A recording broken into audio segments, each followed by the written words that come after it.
Hello बच्चों, good morning. कैसे हैं आप लोग? कैसे चल रही है आप लोगों की पढ़ाई? अभी आज आपका लास्ट जो होगा पार्ट होगा कृषि सेक्टर का।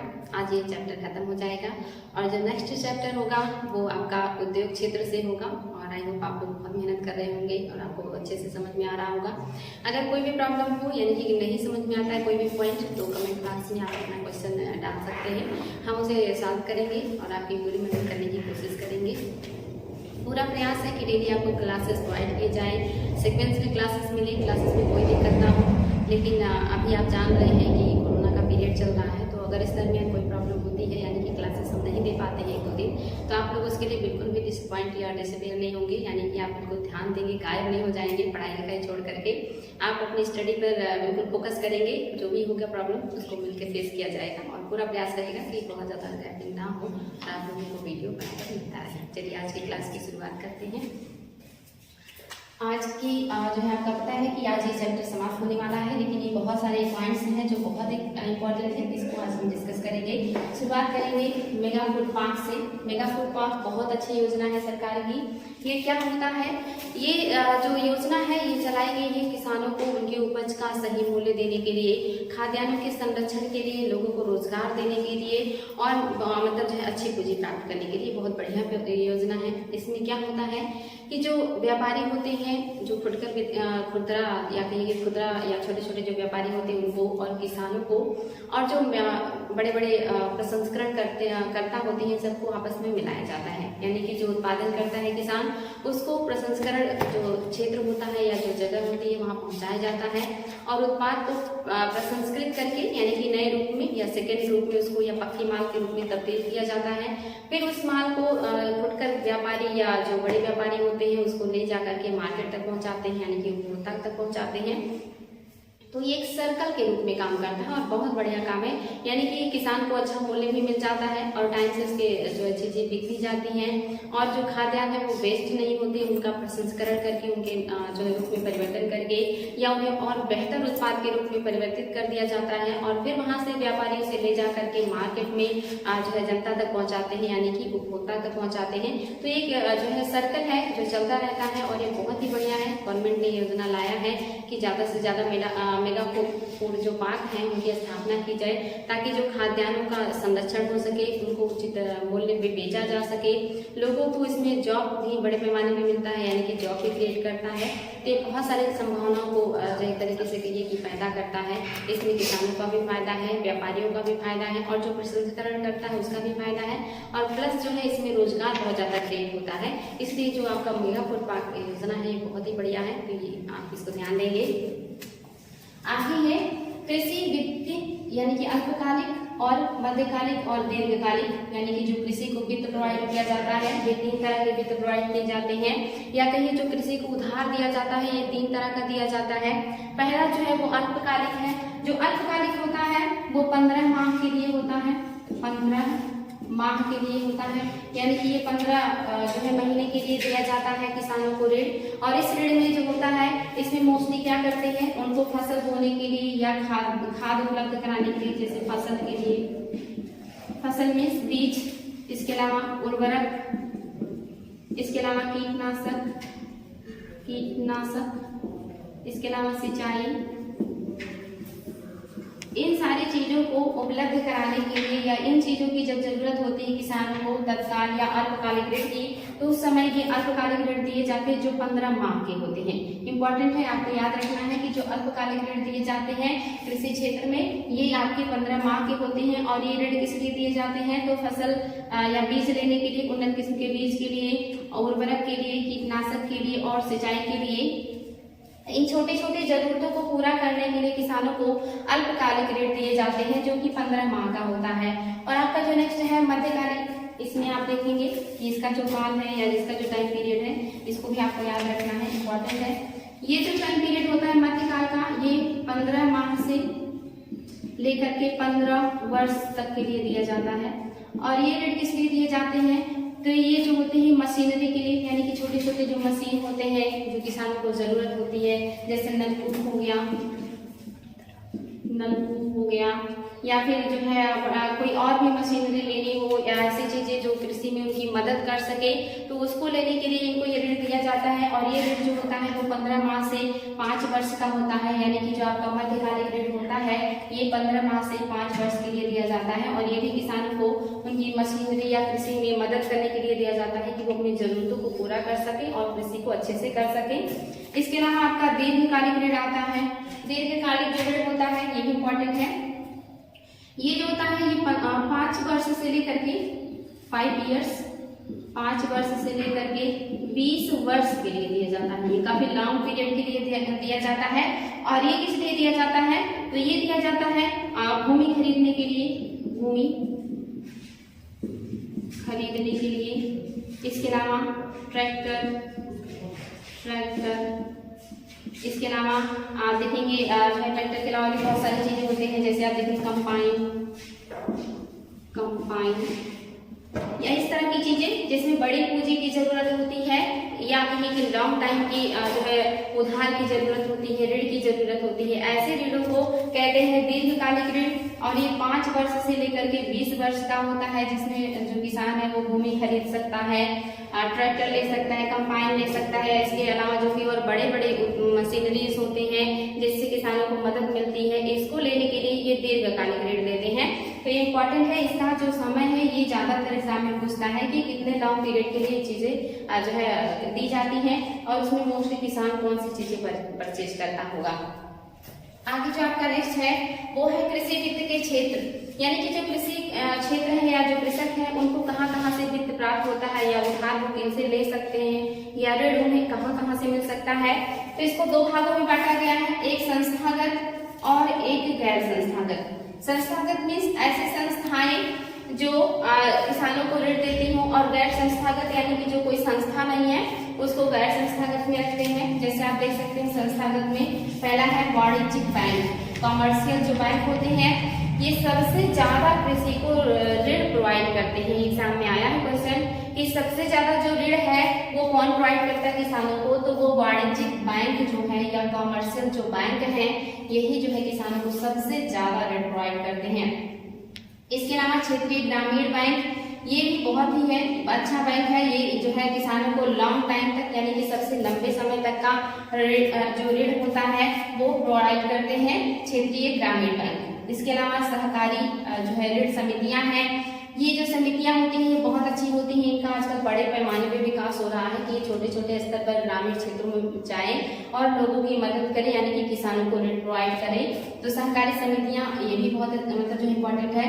भूमि बंधक बैंक, ये जो बंधक बैंक होता है इसमें मोस्टली क्या किया जाता है कि जो ऋण होते हैं काफी लॉन्ग टाइम के लिए दिए जाते हैं, और यहाँ पे जो किसान होता है वो अपनी भूमि को बैंक के पास बंधक के रूप में रख देता है, यानी कि गिरवी रख के, और उससे जो उधार लेता है और उससे अपने कृषि में काम करता है, और फिर निश्चित टाइम पे उसको वापस जो है बैंक में जमा कर देता है और अपनी जो भूमि है उसको वापस से छुड़ा लेता है। क्योंकि किसानों के पास जो संपत्ति के रूप में होता है वो भूमि ही होता है, और बैंक के पास कुछ न कुछ आपको मतलब जो है सिक्योरिटी के रूप में रखना होता है। तो इस यहाँ पे क्या करते हैं लोग अपनी जमीन को ही सिक्योरिटी के रूप में रख करके ऋण प्राप्त कर लेते हैं, और अपना काम पूरा कर लेने के बाद फिर जो है अपनी भूमि को छुड़ा लेते हैं। और यहाँ पे भी बहुत लंबे टाइम का जो है ऋण प्रदान किया जाता है, और ये ऋण भी किसान बड़े बड़े काम के लिए ही लेते हैं, जैसे खेत खरीदना हुआ, या ट्रैक्टर लेना हुआ, या थ्रेसर लेना हुआ, या कंपाइंस लेने हुए, यानी कि जब उन्हें कोई बड़ा काम करना होता है तब वो अपनी भूमि को बंधक के रूप में रखते हैं। और ये जो भूमि बंधक होते हैं बैंक, ये बहुत लंबे टाइम का किसानों को ऋण प्रदान करते हैं। तो ये भी इम्पोर्टेंट है, किसान यहाँ से भी जो है अपने लिए ऋण लेते हैं। भूमि विकास बैंक, ये बैंक भी बहुत अच्छा है। ये भूमि के विकास के लिए, डेवलपमेंट के लिए किसानों की बहुत मदद करता है, यानी कि ऋण प्रोवाइड करता है। तो ये जो है इतने संस्थागत है, इम्पोर्टेंट है। ये सारी संस्थाएं हैं जो किसानों को ऋण प्रोवाइड करती है। गवर्नमेंट पूरी प्रयास कर रही है कि जो किसान है उनको कहीं ना कहीं से मदद मिले, ताकि वो अपने प्रोत्साहन मतलब जो है उत्पादन को करते रहें। आपका नेक्स्ट है गैर संस्थागत जो है ऋण। इसमें क्या होता है, यानी कि इसमें कोई संस्था नहीं होती है बल्कि जो व्यक्ति है वही देता है। तो इसमें आप देखेंगे साहूकार हैं। आप जानते हैं पुराने जमाने से ही साहूकार, जमींदार, सेठ महाजन, इन्हीं लोगों से जो व्यक्ति है वो जो है सूद पे लिया करता था ऋण, जिसमें आपने देखा है कि कभी कभी या मोस्टली जो होते हैं साहूकार जमींदार, ये किसानों के या काश्तकारों के हितों के बारे में नहीं सोचते और धीरे धीरे उन पे इतना ज्यादा ब्याज लगा देते हैं कि वो जीवन पर्यंत उसको चुकाते रहते हैं और वो उसका ना मूल चुका पाते हैं ना सूद चुका पाते हैं, और एट लास्ट उनके घर, उनकी जमीन, उनके जो पशु होते थे वो सारे महाजनों और जमींदारों के पास चले जाते थे और जो किसान है खुद उनका एक बंधुआ मजदूर बन के रह जाता था और वो जीवन पर्यंत उनकी मजदूरी ही करता रहता था। तो हमारे यहाँ इस तरह की व्यवस्थाएं हुआ करती थी जहाँ पे किसानों का, काश्तकारों का बहुत शोषण किया जाता था इन महाजनों और जमींदारों के द्वारा। तो ये जो होता था या आपका साहूकार ये देते थे, पुराने जमाने से देते हैं, आज भी जो किसान जागरूक नहीं है वो इन्हीं लोगों से ऋण ले लेते हैं। दूसरे जो है रिश्तेदार हैं, यानी कि आजकल आप देखते हैं कि जरूरत पड़ने पे जो इंसान है वो बैंक ना जा करके अपने रिश्तेदारों से ऋण लेना भी ज्यादा पसंद करता है। हालांकि ये सूद पे नहीं, मदद के रूप में ही देते हैं ज्यादातर, तो इसलिए लोग रिश्तेदारों से भी पैसे लेना पसंद करते हैं। नेक्स्ट है व्यापारी और कमीशन, यानी कि कोई कमीशन हो या कोई व्यापारी हो जिसके पास पैसे अच्छे हो उससे भी लोग ऋण लेना पसंद करते हैं या ऋण लेते हैं। इसके अलावा आप देखेंगे एजेंट, जो एजेंट के रूप में होते हैं, ये मोस्टली क्या होते हैं जो है पैसे कमाते हैं या मुनाफे पे ये लोग रहते हैं, कमीशन जो है ये लोग लेते हैं। और ये जो एजेंट है, इस तरह की आज की बहुत ज्यादा परंपराएं हैं कि कोई भी काम करानी है तो आपको एजेंट के द्वारा काम हो पाता है। और ये जो एजेंट है ये दोनों तरफ से जो है कमीशन दिया करते हैं। तो ये एजेंट के द्वारा ही और बड़े जमींदार यानी कि साहूकार, जमींदार, महाजन, ये तो पुराने जमाने से ही हमारे यहाँ ऋण व्यवस्था के बड़े स्वामी रहे हैं, तो इनके बारे में आपको काफी अच्छे से पता होगा। तो ये सारी जो चीजें हैं ये आप जानते हैं, ये सब गैर संस्थागत है, ये कोई संस्था नहीं है, बल्कि ये सारे क्या है व्यक्तिगत हैं, व्यक्तियों के द्वारा किए जाते हैं, इसलिए इसको गैर संस्था में रखा गया। एग्जाम में क्वेश्चन आता है कि बताइए इसमें से कौन गैर संस्था में शामिल नहीं है, तो इसमें से कोई बैंक का एक ऑप्शन दे देगा और इसमें से 2-3 ऑप्शन दे देगा और वहां पे आपको गैर संस्था जो है ऋण देने वाली इसको ढूंढना होगा। तो बहुत आसान है, बहुत आसानी से देख सकते हैं, क्योंकि गैर संस्था व्यक्तिगत है तो व्यक्तिगत चीजें आप आसानी से कर लेंगे। या संस्थागत पूछेगा कि बताइए वित्त देने वाले संस्थागत में कौन सा शामिल नहीं है या कौन कौन शामिल है, तो ये ऑप्शंस में होंगे, इसमें से काफी कोई ऑप्शन इसमें ला करके मिक्स कर देंगे और आपको उसको जो है अलग करना होगा या अपने लिए आंसर ढूंढना होगा। तो ये बहुत आसान है बच्चों, इसमें कोई दिक्कत नहीं है, आप बहुत आसानी से कर लेंगे। भूमि बंधक बैंक, जिसके बारे में मैंने भी बताया, भूमि बंधक और भूमि विकास बैंक ये काफी लंबे अवधि आप देख सकते हैं 15 से 20 वर्ष के लिए ये ऋण प्रोवाइड करते हैं और इसमें किसान अपनी बड़ी बड़ी जरूरतों को पूरा करते हैं। तो ये इंपॉर्टेंट है बच्चों, याद रखिएगा। इसके अलावा आप देख सकते हैं किसान क्रेडिट कार्ड, ये बहुत इंपॉर्टेंट है। किसान क्रेडिट कार्ड जो है योजना शुरू किया गया था 1998 में, ये शुरू किया गया था। ये भी बार बार क्वेश्चन आता है कि किसान क्रेडिट कार्ड योजना जो है वो कब शुरू किया गया था, तो ये 1998 में शुरू किया गया था। इसमें क्या होता है, किसानों को बहुत ही कम जो है एक तरीके से कहेंगे ब्याज पे ऋण प्रदान किया जाता है बैंकों के द्वारा। ये आप देखेंगे लगभग इसका जो कार्ड होता है 5 सालों के लिए वैध होता है या 5 सालों पे इसको रिन्यूअल करवाना पड़ता है। और जो भी यहाँ पे जो भी यहाँ पे लेते हैं लोग ऋण, उसको 12 महीने के अंदर फिर जमा करना होता है। लेकिन ये बहुत मामूली ऋण मतलब जो है सूद पर होता है, इसलिए किसानों के लिए काफी मददगार साबित हो रहा है। तो ये आप लोग ध्यान देंगे, जो आपका किसान क्रेडिट कार्ड योजना है 1998 में शुरू किया गया था, जो किसानों को ऋण प्रोवाइड करता है। इसके अलावा है राष्ट्रीय कृषि एवं ग्रामीण विकास बैंक, जिसको नाबार्ड कहा जाता है। नाबार्ड बहुत इंपॉर्टेंट है, बार बार एग्जाम में आता है कि जो है इसका फुल फॉर्म भी पूछता है, तो इसको फुल फॉर्म भी आप देख सकते हैं। तो ये इसका जो शुरुआत हुआ था आप देखेंगे कृषि और ग्रामीण विकास बैंक यानी कि नाबार्ड का, इसकी जो संस्कृति की थी वो शिव रमन समिति ने किया था। इस एग्जाम में आया है कि किस समिति के संस्कृति में नाबार्ड की स्थापना की गई थी, तो शिव रमन समिति की सिफारिश पर किया गया था। इसके अलावा इसकी स्थापना कब की गई थी, ये भी एग्जाम में आया है, तो ये आपका 2 जुलाई 1982 में इसकी स्थापना हुई थी। ये डेट आप लोगों को इम्पोर्टेंट है, याद रखेंगे कि इसकी स्थापना जो है वो कब हुई है। बच्चों ये जो है आपका ये 12 जुलाई है, 12 जुलाई 1982 को इसकी स्थापना हुई थी। तो ये डेट आपको याद होना चाहिए, 12 जुलाई 1982। और शिव रमन समिति के सिफारिश पर इसकी स्थापना की गई थी। और ये किसानों को या कहिए कि कृषि क्षेत्र में सबसे ज्यादा ऋण प्रोवाइड करता है या मदद करता है। तो ये इम्पोर्टेंट है, इसकी स्थापना का डेट और समिति, ये बार बार एग्जाम में क्वेश्चन पूछता है, तो ये आप लोग ध्यान देंगे। इसके अलावा कृषि लागत एवं मूल्य आयोग, ये जो कृषि लागत और मूल्य आयोग है ये कृषि जो है ग्रामीण विकास मंत्रालय यानी कि कृषि एवं ग्रामीण विकास मंत्रालय के अधीन ही काम करता है। और ये क्या करता है, तो ये जो मोस्टली जो फसल होते हैं आपके खरीफ और रबी, इन दोनों के लिए न्यूनतम समर्थन मूल्य जारी करने के लिए सरकार से सिफारिश करता है और ये वर्ष में 2 बार जारी किया जाता है। ये जो आपका कृषि लागत एवं मूल्य आयोग है ये 24 फसलों पर जो है न्यूनतम समर्थन मूल्य जारी करता है। बहुत इंपॉर्टेंट है, इसको आप लोग याद रखेंगे। 24 फसलों के लिए MSP जारी किया जाता है और जो सिफारिश करता है वो कृषि लागत एवं मूल्य आयोग करता है। ये बहुत इंपॉर्टेंट है, एग्जाम में क्वेश्चन आया है कि सिफारिश कौन करता है और कितने फसलों पर जारी किया जाता है। इसके अलावा आप देखेंगे कि गन्ने के लिए न्यूनतम समर्थन मूल्य नहीं जारी होता, बल्कि गन्ने के लिए उचित एवं लाभकारी मूल्य जो है जारी किया जाता है और ये जारी किया जाता है आर्थिक मामलों की मंत्रिमंडलीय समिति द्वारा। इंपॉर्टेंट है बच्चों, ध्यान देंगे। न्यूनतम जो समर्थन मूल्य है वो कृषि लागत एवं मूल्य आयोग की सिफारिश से जारी किया जाता है और ये 24 फसलों पर जारी किया जाता है। साल में 2 बार जारी किया जाता है, खरीफ और रबी की फसल पर। और आपका जो गन्ने की उचित एवं लाभकारी मूल्य जारी की जाती है और इसको जो जारी करता है वो है आर्थिक मामलों की मंत्रिमंडलीय समिति। ये दोनों पॉइंट आपको याद होना चाहिए, बहुत इंपॉर्टेंट है। ये जो न्यूनतम समर्थन मूल्य जारी किया जाता है ये फसल लगाने के पहले ही जारी कर दिया जाता है गवर्नमेंट के द्वारा, ताकि जो किसान है वो उत्पादन करने के लिए प्रोत्साहित हो, मोटिवेट है। उन्हें पहले ही पता चल जाता है कि हाँ इस बार हमें अपने अनाज का अच्छा कीमत मिलेगा, तो वो मोटिवेट होकर के उत्पादन अच्छा करते हैं। ये बहुत ही बढ़िया जो है योजना है गवर्नमेंट का। ये योजना क्यों लाई थी, इसके पीछे जो है इतिहास है कि गवर्नमेंट ने क्यों जारी किया न्यूनतम समर्थन मूल्य, क्या जरूरत पड़ी थी इसकी। तो आपको पता है कि हरित क्रांति के पहले तो हमारे जो देश में उत्पादन बहुत कम होता था, हमारी जरूरत भी उससे नहीं पूरा हो पाती थी। लेकिन हरित क्रांति आने के बाद जब उत्पादन विशेष हुआ, किसानों ने ज़्यादा उत्पादन किया तो उसे बेचने की जरूरत पड़ी और फिर जो है सोचना पड़ा कि क्या किया जाए। तो यहाँ पे आप देखेंगे जब उत्पादन बहुत ज़्यादा होने लगा, किसान जो है उसको ले जा करके मंडी में बेचने के लिए गए, तो वहाँ मंडी में उनके जो अनाज है उनकी कीमत बहुत कम आकी गई, यानी कि बहुत कम उनको कीमत मिली, जिसकी वजह से जो है प्रॉब्लम्स हुए और किसानों को अपनी लागत भी प्राप्त नहीं हुई। यानी कि जितना उन्होंने जो है फसल उत्पादन में लगाया था उनको उतना ही नहीं मिला। तो वहाँ पे जो किसान हैं वो हतोत्साहित हो जाते हैं और अगले साल वो उत्पादन जो है कम कर देते हैं, जिससे मार्केट में अनाज की कमी हो जाती है। तो गवर्नमेंट किसानों को विश्वास दिलाने के लिए कि उनकी जो उत्पाद है उनको जो है उचित मूल्य दिया जाएगा, किसानों से कहती है कि नहीं आप उत्पादन कीजिए, आपके जो उत्पाद है उसको हम खरीदेंगे।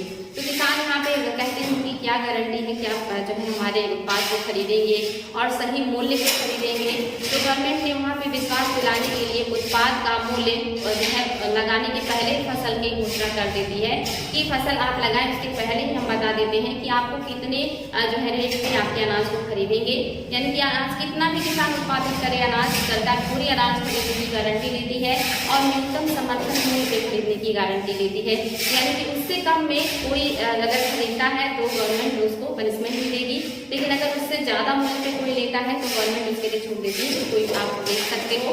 यानी कि जो भी न्यूनतम समर्थन मूल्य हमने जारी किया है उससे नीचे आपका अनाज कोई नहीं खरीदेगा और ना ही आपको उससे नीचे बेचने की जरूरत है, क्योंकि आप कितना भी उत्पादन करेंगे हम आपका सारा अनाज जो खरीदेंगे और उसी मूल्य पे खरीदेंगे तो हमने घोषणा की है। तो यहाँ से जो है सरकार ने शुरुआत की जो है किसानों के लिए न्यूनतम समर्थन मूल्य जारी करना, ताकि जो किसान है वो अपने आप को सुरक्षित महसूस करें और निश्चिंत होकर के उत्पादन करें। और ये उत्पादन प्रोत्साहन के लिए भी किया जाता है ताकि जो किसान है वो प्रेरित रहें और अच्छे से उत्पादन करें। तो ये इतिहास है न्यूनतम समर्थन मूल्य का कि क्यों आया था न्यूनतम समर्थन मूल्य, ध्यान देंगे। तो बच्चों आपका हो गया कृषि लागत एवं मूल्य आयोग जो न्यूनतम समर्थन मूल्य जारी करने के लिए गवर्नमेंट से सिफारिश करती है। इसके अलावा आप देखेंगे यहाँ पे कृषि विपणन। ये कृषि विपणन क्या है, तो ये जो कृषि विपणन होता है ये यानी कि जो कृषि उत्पाद है उनको जो है कृषि क्षेत्र से लेकर के मार्केट तक पहुंचाना और मार्केट से फिर उपभोक्ता तक पहुंचाने की जो परंपरा या जो प्रक्रिया चलती है इसी को कहते हैं कृषि विपणन। ये बहुत ही जरूरी स्टेप होता है, यानी कि जो किसान उत्पादन करता है अगर वो मार्केट तक ना पहुंचे या मार्केट से उपभोक्ता तक ना पहुंचे तो फिर ये जो संतुलन होता है ये बिगड़ जाता है और यहाँ किसानों को बहुत नुकसान होता है। इसीलिए कृषि विपणन भी बहुत जरूरी है और इसीलिए इस क्षेत्र में रखा जाता है कृषि विपणन। आपका इम्पोर्टेंट पॉइंट है। नेक्स्ट जो है आपका नाफेड, ये जो नाफेड है और इसके अलावा जो आप देख सकते हैं ट्राइफेड, ये जो है बहुत ही इंपॉर्टेंट है। ये दोनों जो है कार्यक्रम चलाए गए हैं जनजातियों के लिए। आपको पता है कि हमारे समाज में एक और भी वर्ग रहता है जिसको हम जनजातियां कहते हैं। मोस्टली हम उन्हें अपने समाज का हिस्सा नहीं मानते, क्योंकि वो हमसे दूर जंगलों में रहते हैं, वो अपनी उन्हीं पुरानी परंपराओं के साथ जीते हैं और वो हमसे हमेशा कट के रहते हैं, इसलिए हम भी उन्हें अपने समाज का हिस्सा नहीं मानते हैं। लेकिन उनके पास एक प्राचीन परंपरा है जो आज तक चली आ रही है, उनके पास बहुत सारे नॉलेज है जो हमें नहीं है, यानी कि जड़ी बूटियों का या उन जो है जो अपने हाथों से वो अच्छी अच्छी कलाकृतियां बनाते हैं, विभिन्न उत्पाद बनाते हैं, उनके उत्पाद को भी मार्केट तक पहुंचाने के लिए या उनके ज्ञान को लोगों के सामने लाने के लिए या उन जो है दुर्लभ जो होती है चीजें जो वो जानते हैं जिसके बारे में आज ही हमें पता नहीं है, उन सारी चीजों को मार्केट में लाने के लिए और उन जनजातियों को फायदा पहुंचाने के लिए, लाभ पहुंचाने के लिए, उनको मोटिवेट करने के लिए या जो उत्पाद वो बनाते हैं उस उत्पाद की सही कीमत देने के लिए और उनको साहूकार और जमींदारों से संरक्षण प्रदान करने के लिए, इन सारी चीजों को जो है व्यवस्थित करने के लिए गवर्नमेंट ने 2 योजनाएं लाई हैं जो बहुत ही अच्छा है। एक आपका है नाफेड के द्वारा लाया गया है और दूसरा जो है आपका ट्राइफेड। ये दोनों जो है जनजातीय उत्पादों, जनजातीय जो ज्ञान है, जनजातियों का जो जीवन है उससे संबंधित है।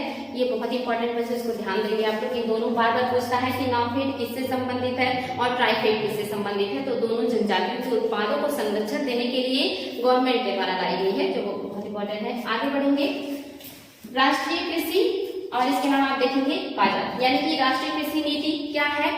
इसके तहत जो कृषि है उसको एक तरीके से कहेंगे गवर्नमेंट बहुत ज्यादा प्रोत्साहन दे रही है कि कैसे हम कृषि को जो है उभार सकते हैं या उसमें नए नए परिवर्तन ला सकते हैं या नए नए जो संभावनाएं हैं उसको जो है सामने ला सकते हैं, बेहतर कर सकते हैं। तो जो आपका राष्ट्रीय कृषि नीति है ये बहुत बेहतरीन है, गवर्नमेंट का प्रयास है। यहाँ पे कृषि को लेकर के गवर्नमेंट बहुत सारे जो है वर्क कर रही है।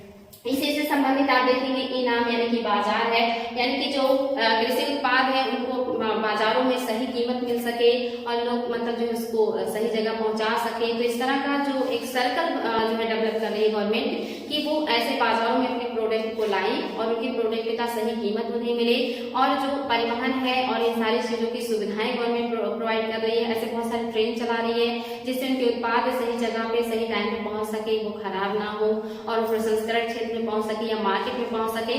तो यानी कि व्यापारियों को, किसानों को और खरीदने वाले जो क्रेता होते हैं इन सबको जोड़ने के लिए इस तरह के पोर्टल, इस तरह के जो है वर्क गवर्नमेंट कर रही है, उसी का एक हिस्सा है इनाम। इसके अलावा विश्व व्यापार संगठन एवं कृषि सब्सिडी, ये बहुत ज्यादा इंपॉर्टेंट है। विश्व व्यापार संगठन क्या है और ये कृषि सब्सिडी जारी करती है। इसमें 3 तरह की सब्सिडी है, क्या है, इसको लेकर के बहुत ज्यादा डिस्प्यूट बना रहता है।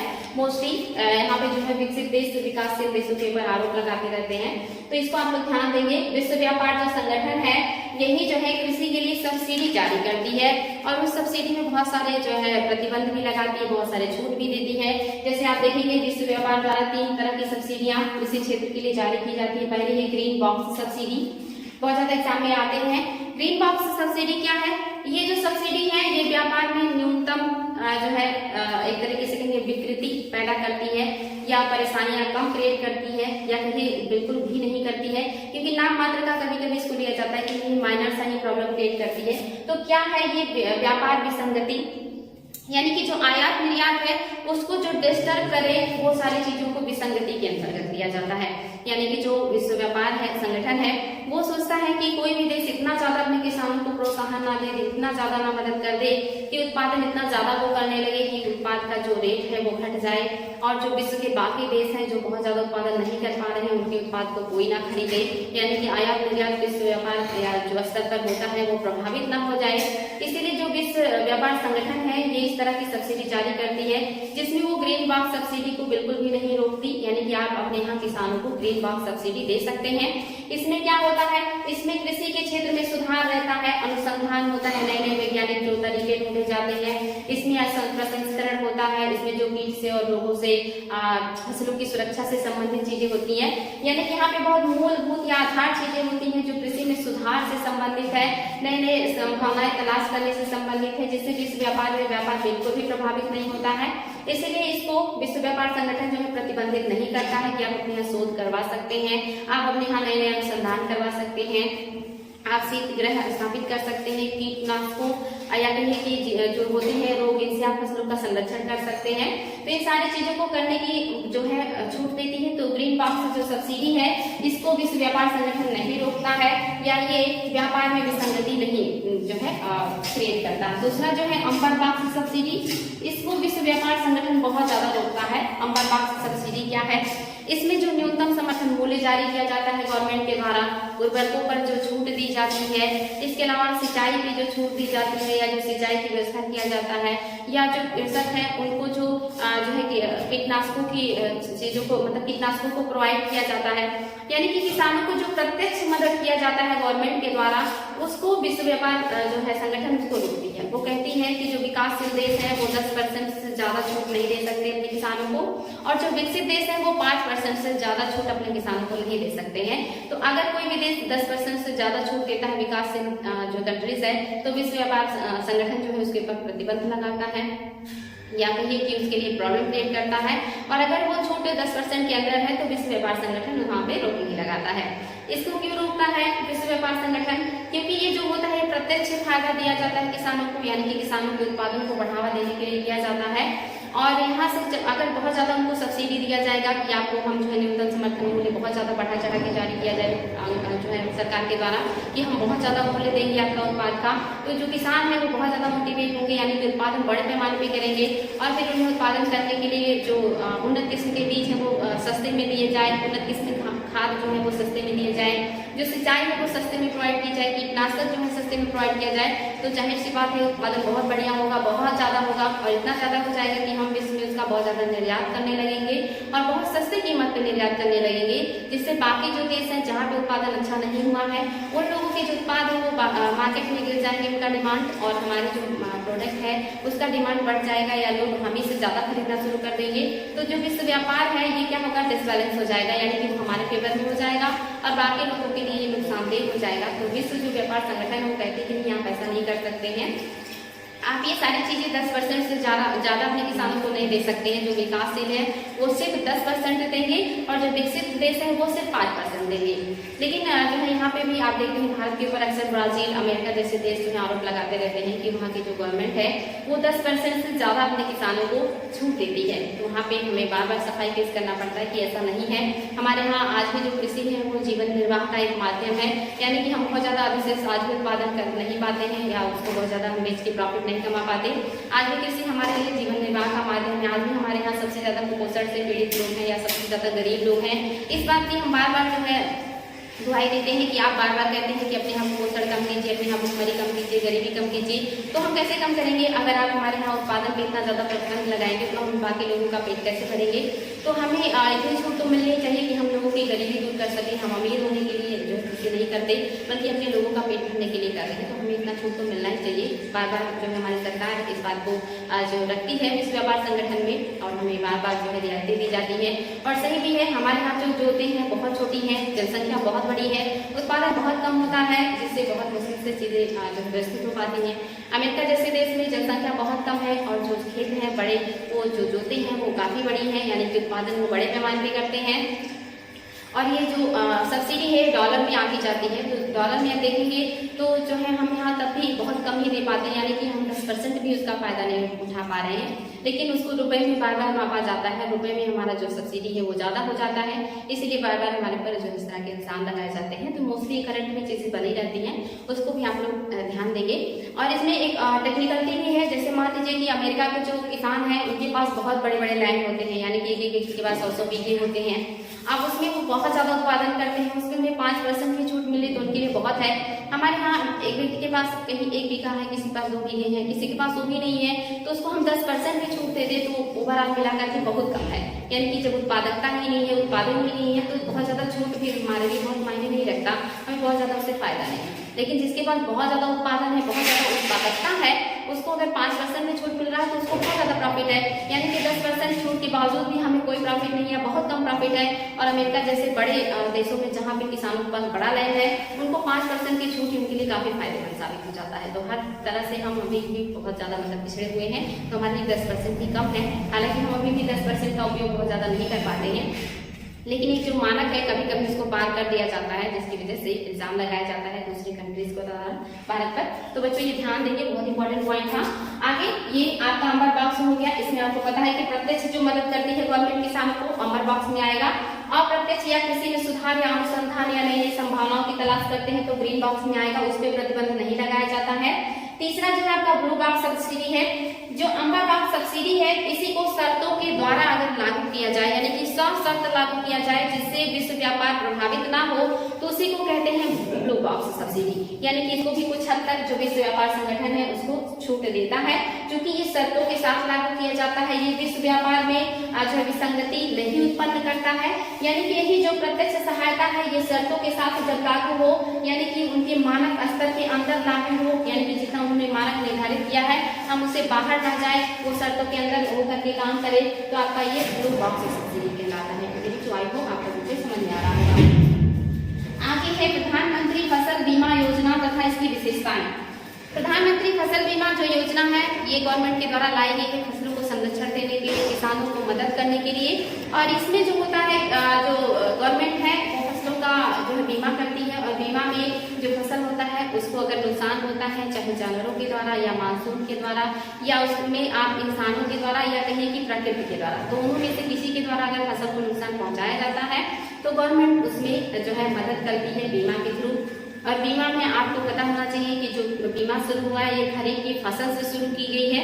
तो अगर कभी एग्जाम में आए क्वेश्चन कि जो प्रधानमंत्री फसल बीमा योजना है ये कौन सी फसल से शुरू की गई थी, तो ये शुरुआत हुआ था खरीफ की फसल से।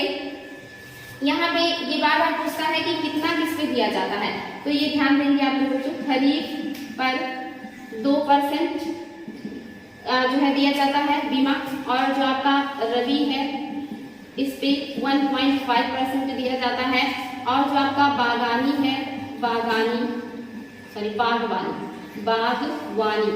का बताया कि आपको इसमें फूल होगा, फल होगा, इसमें जो है आपके मसाले आएंगे, रबर आएंगे, तो ये सारी चीजें आपकी क्या आती हैं बागवानी में। और बागानी अगर पूछेगा तो आप उसमें कहवा और आप देखेंगे चाय का आ जाता है, ये बागानी फसलें होती हैं।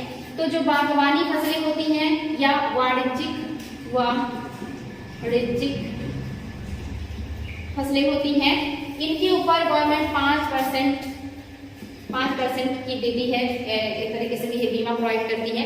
तो इम्पोर्टेंट है ये डाटा आपको याद होना चाहिए कि खरीफ की फसल पर 2%, रबी की फसल पर 1.5 जो है % और बागवानी या वाणिज्यिक फसलों पर 5% की बीमा जो है वो गवर्नमेंट किसानों को प्रदान करती है। तो ये आपको बिल्कुल पता होना चाहिए, बहुत इंपॉर्टेंट है। ये जो योजना है आप इसको देख सकते हैं, ये योजना लाई गई थी 13 जनवरी 2016 को। ये डेट भी आपको याद होना चाहिए, 13 जनवरी 2016 को ये योजना गवर्नमेंट के द्वारा लाई गई है। और इसमें जो फसल है ये बुआई से लेकर के या बुआई के पहले से ही करवा लिया जाता है बीमा, और ये फसल कटने के 14 दिनों के बाद तक, यानी कि फसल कट गया और कटने के 14 दिन बीत चुके हैं, उतने दिनों के बाद तक अगर कोई भी प्रॉब्लम होती है, फसल नष्ट हो जाता है, तो सरकार उसको लिए बीमा प्रोवाइड करेगी।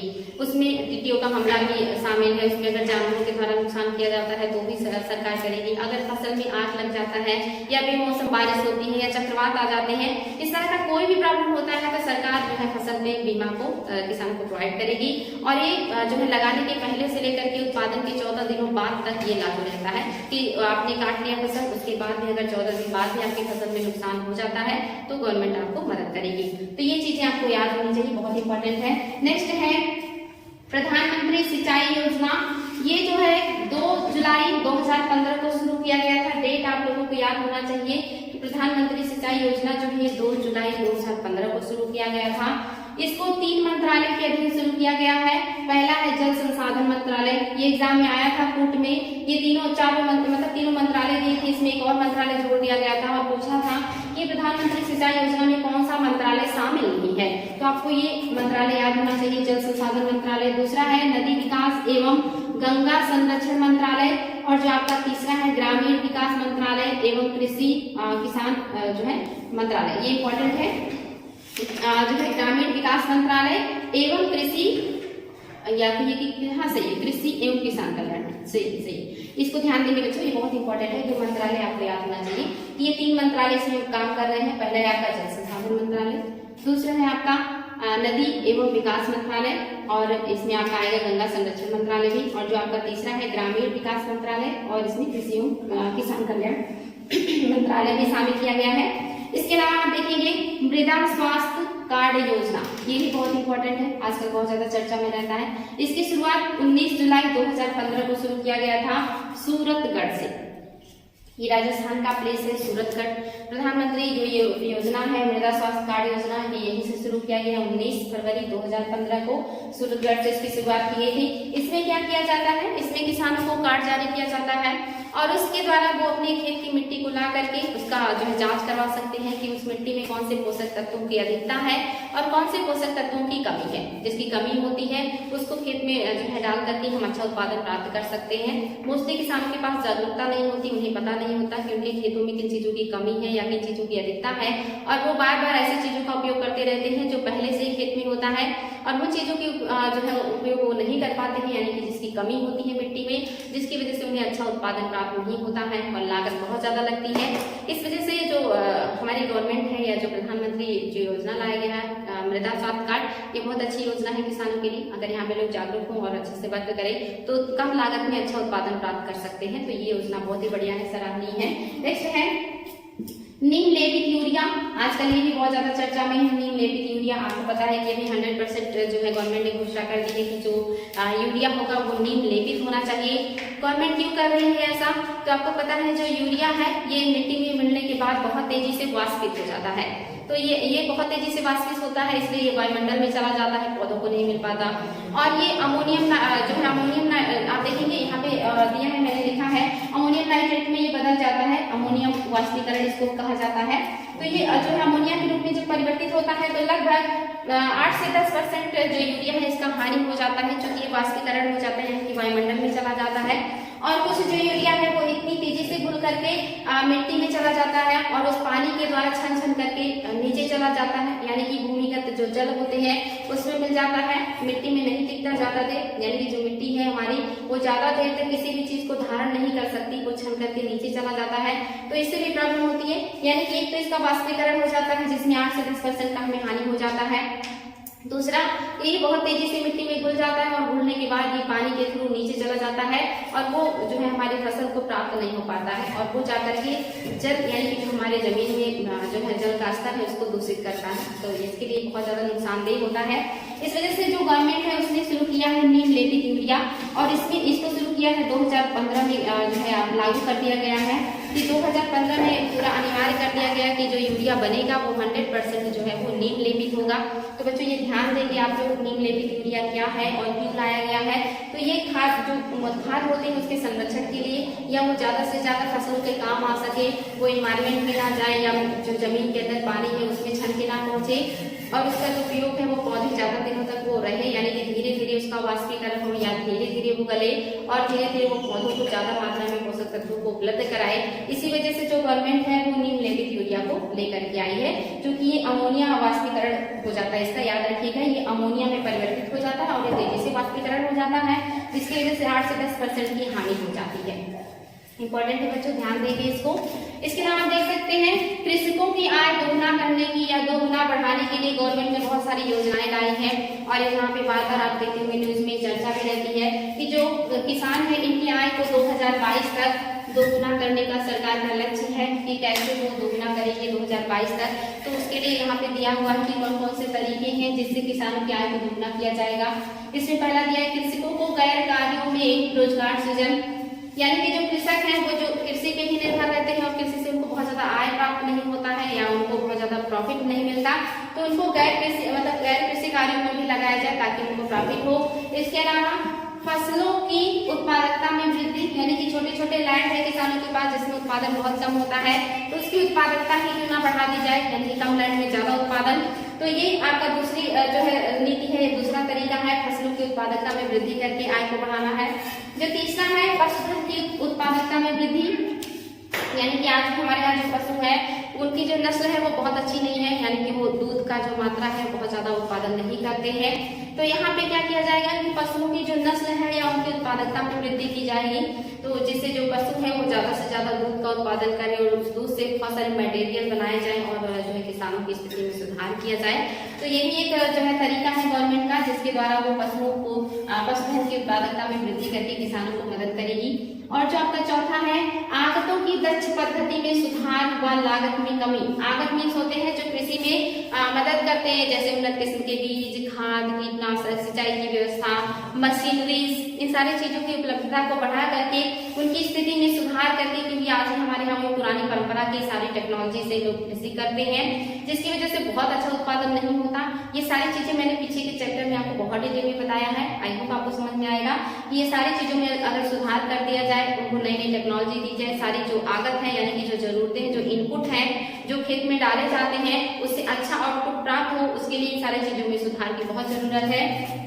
नेक्स्ट है आपका फसल सघनता में वृद्धि, यानी कि उनको ज्यादा घना लगाया जाए, ज्यादा पास लगाया जाए, और इसके अलावा एक ही खेत में जो है कम से कम 3 फसल उगाई जाए। जैसे आप जानते हैं खरीफ, रबी और जायद, तो हमारे यहाँ मोस्टली जो किसान है वो साल में 1 या 2 ही फसल खेतों में उगा पाते हैं। तो ऐसा किया जाए कि जो खेत है उसका पूरा उपयोग किया जाए, यानी कि जो फसल है वो कम से कम 3 सीजन में 3 फसल उगाए जाए, और फसल का जो एक तरीके से कि क्रम हो इतना अच्छा हो कि जो मिट्टी का एक तरीके से उत्पादकता बनी रहे। जैसे आपको पता है कि अगर धान काटने के बाद उसमें कोई ऐसी फसल लगाया जाए जो दलहनी है, जिससे खेत में नाइट्रोजन की जो क्षमता है वो बढ़ जाए, तो फिर जो खेत में दूसरा फसल लगाने पे बढ़िया उत्पादन प्राप्त होता है। तो इस चीज की अगर जागरूकता हम लोगों के पास अंतरा फसलीकरण करना वो जानते हो, तो हम यहाँ पे बेहतर लाभ किसान को पहुंचा सकते हैं। ये भी एक तरीका है। आगे है उच्च मूल्य फसलें की ओर विविधीकरण, यानी कि ऐसे फसल लगाना जिसका मूल्य ऊंचा हो, जिससे अच्छा ज्यादा से ज्यादा किसानों को लाभ हो। इसमें नकदी फसलें आती हैं, आपकी बागवानी फसलें आती हैं, बागानी फसलें आती हैं, जिनको वाणिज्यिक फसलों भी कहते हैं। इस तरह की फसल का प्रोत्साहन किया जाए कि किसान जो इस तरह का फसल उगाए, फूलों की खेती करे, फलों की खेती करे, या जो सब्जियों की खेती करे, या जो है बागानी और बागवानी फसलों का उत्पादन करे, या नकदी फसलों का उत्पादन करे, जैसे गन्ना वगैरह हो गया। तो इसके उत्पादन से भी किसानों की स्थिति में सुधार लाया जा सकता है, या उनका जो आय है वो बढ़ाया जा सकता है। तो आय को दुगना करने के लिए ये सारी चीजें जो है वो गवर्नमेंट जारी करेगी, या ये सारी जो है चीजें गवर्नमेंट के द्वारा लाई जाएंगी। इसमें आपका है कृषकों को पूर्ण उपज का मूल्य, यानी कि जो कृषक है उनके द्वारा जो उपज, जो उत्पादन हो, उसका पूरा मूल्य उनको प्राप्त हो या सही मूल्य प्राप्त हो, इसका भी ध्यान देना होगा कि कहीं ऐसा ना हो कि इतनी सारी चीजों का जो है इनपुट लगाने के बाद या मेहनत करने के बाद जो उपज मिले उसका सही उनको मूल्य ही प्राप्त ना हो पाए और उनकी सारी मेहनत बेकार हो जाए। तो गवर्नमेंट इस बात का भी ध्यान देगी कि कृषकों को उनकी उपज का पूरा मूल्य प्राप्त हो या अच्छा मूल्य प्राप्त हो। तो ये 7 जो है एजेंडे हैं जिसके द्वारा जो गवर्नमेंट है किसानों की आय 2022 तक दुगना करने का लक्ष्य रखी है। हालांकि आप जान रहे हैं कि इस समय महामारी का दौर चल रहा है, तो सारे काम बहुत अच्छे से नहीं हो पा रहे हैं। तो आई थिंक गवर्नमेंट ये प्राप्त कर पाएगी कि नहीं, वो तो देखने का विषय है 2022 तक। लेकिन गवर्नमेंट इतनी सारी नीतियों को लागू करके किसानों की आय को दुगना करने का प्रयास कर रही है। इसके अलावा आप देख सकते हैं यहाँ पे आकार दिया हुआ है कि हमारे यहाँ जो कृषि है या जो भूमि है उसके क्या आकार है। तो मैं आपको बार बार सीमांत किसान कहती हूँ कि सीमांत किसान कौन होते हैं, एग्जाम में आया है। तो सीमांत किसान वो होते हैं जिनका जो जमीन है वो 1.00 हेक्टेयर से भी कम होता है। और आपको पता होना चाहिए भारत में ज्यादातर किसान है वो सीमांत है, यानी कि उनके पास 1 हेक्टेयर से भी कम जमीन है। बच्चों ये बहुत इंपॉर्टेंट है, इसको ध्यान देंगे। इसके अलावा आप देखेंगे छोटे किसानों में किसे जो है शामिल किया जाता है। तो आपके छोटे किसान वो होते हैं जिनके पास 1.00 से 2.00 हेक्टेयर भूमि होती है, यानी कि 1 हेक्टेयर से 2 हेक्टेयर भूमि जिसके पास होगी वो आपका छोटा किसान कहलाएगा, या छोटे जो है आकार का भूमि कहलाएगा वो। इसके अलावा है अर्ध मध्यम। अर्ध मध्यम में आप देखेंगे तो 2.00 से 4.00 हेक्टेयर भूमि को लिया जाता है, यानी कि 2 से 4 हेक्टेयर की जो भूमि रखता है वो किसान आपका अर्ध मध्यम किसान कहलाएगा। इसके अलावा जो मध्यम होगा उसके पास 4.00 से आपका 1.00 हेक्टेयर भूमि आएगा, जो है 10.00 हेक्टेयर भूमि आएगा, यानी कि 4 से लेकर के 10 हेक्टेयर अगर किसी के पास लैंड है तो वो व्यक्ति मध्यम किसान कहलाएगा। इंपॉर्टेंट डाटा है। नेक्स्ट है आपका बड़ी जोतें कौन सी होती हैं? वो जोतें या वो खेत जो 10 हेक्टेयर और इससे भी अधिक हो, यानी कि 10 हेक्टेयर हो या उससे भी अधिक हो, तो उसे हम रखते हैं बड़ी जोतों के रूप में या बड़े किसान के रूप में। यानी कि वो किसान जिनके पास 10 हेक्टेयर या उससे अधिक जमीनें हैं, लैंड है, वो बड़े किसान कहलाएंगे। जिन किसानों के पास 4 से 10 हेक्टेयर की लैंड है वो मध्यम किसान कहलाएंगे, और वे किसान जिनके पास 2 से 4 हेक्टेयर भूमि है ये अर्ध मध्यम किसान कहलाएंगे, और वे किसान जिनके पास 1 से 2 हेक्टेयर लैंड है वो छोटे किसान होंगे, और सीमांत किसान जिनके पास 1 हेक्टेयर से भी कम भूमि होगी वो सीमांत किसान कहलाएंगे। ये सारे डाटा आपको याद होना चाहिए। कूट में भी क्वेश्चन आया है, इंडिविजुअल भी आया है कि कूट मिलाइए कि किसमें कितने जो जमीनें होती हैं। तो आई होप बच्चों क्लास आपको समझ में आया होगा। आज ये चैप्टर मैंने समाप्त कर दिया है। इसको बहुत अच्छे से रिविजन कीजिए, बार बार नोट कीजिए और रिवाइज कीजिए और खूब मेहनत कीजिए, जरूर सफलता मिलेगी आप लोगों को। ओके बच्चों, थैंक यू।